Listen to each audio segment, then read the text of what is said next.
Ba Hamlet Sondoling MLA Kamiliam Constituency Bat Menteri Badikmi Yaknat Community and Rural Development Kasor Karjala Ulong ba kajingekran kadang ya bat kempat sim yakarai kabakhadu bandai penyeso Shaka National People Party haswa ka election jit nomik mat sayeng do bar tawain kajala meglia house nam araja arpulai banwan Ulong kajingekran bat kinong ilam kinong kersan kadang ya bat kumju kinong ilam ke NPP kumban sukudo bau new nomik mat ulong ba unpun kreapat election banwan nam lem constituency dak tiket NPP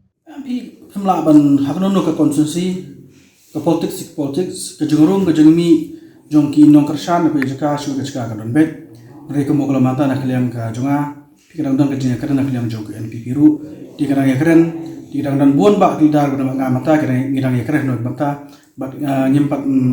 laban ong ya kara ke bakado di marba ke jengka juga kabar kun mo bat nong ilam jeka kadang don bat NPP ru ke bang ya keren ru mata kadang ya sopran ke jengka jongi di banong karai ke bakadu telong impat semya haru mata hi impat semya ke karai bakadu beli phimut mi no ne pio na kai ka daw kata na prek jong ka jeng kran jongi bakina ngilam ke jongi bersas tambah pedang lalong ke jeng kran ni mata long impat tip kalong no teh ni dang kran dia nomor 2 itu ipi election hi khabnia kan bat kinong ngilam klem ngilam UML usak marwai kalau ke badam kami ban sim lang yang menjuru di bantik confidence ya ka jeng don di dalam daboro ki strong kita ko per bani lang yang no kam dikira proses jeng ta karang ya kadang ya keren dengan pala ban posisi no ka ko kadai jeng sisa ba ongu ba padang ba phi bat wa jisan kren sai habidai ban num ye khonchu naga parti PDF ilong ka jeng sa jeng bam sa ko ma kadang ya keren te perkut te dalakut ke jeng keren telah sa Bakal belum matahi kerja kerja dan bah, dan jonga kinong kerja dengan barke MPP temalong nyempat ya setu. Bakal juga setu nyem sulak ban jam kumar seluruh noga parti. Dah jeng setu jadi saya pek. Dikali proses langnya dengan panang. Oke. Long kata long kibri kita di marba jeng ngamkok long kiwi ru. Dia kata ka jeng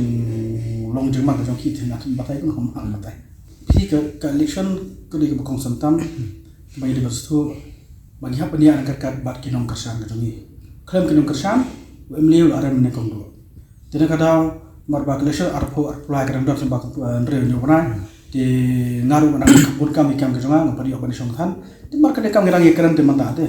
dengan pak ngira keren bantah yang proposal code di kam samsu hi na sab saman khanna lumno ka wei ka ti ka ba ki dong kilam ka ba mat di hanta kin kisah syaba kalau iki haki kuborong ba uba pedang mo kena benyau ba kalau minister sansnem te boleh pi no mo kena benyau ba pedang ni pi te boleh pi le kan no chakta MPP dan jiat thot ini ba pedang kam dan kanu noru ten re UP di bakhat nengalung kidon te WB parti ru mo jadi bi khot NPP ke khot no wi parti bi khot te ha bagi khot tengi bade kam ka kanhon bade ha pania kran ke nyim sa dong M1 M3 kalong klung kena kam long te biyo je khot di WB parti ti ha pania kran bang ha ru bani thu ba ino lam ki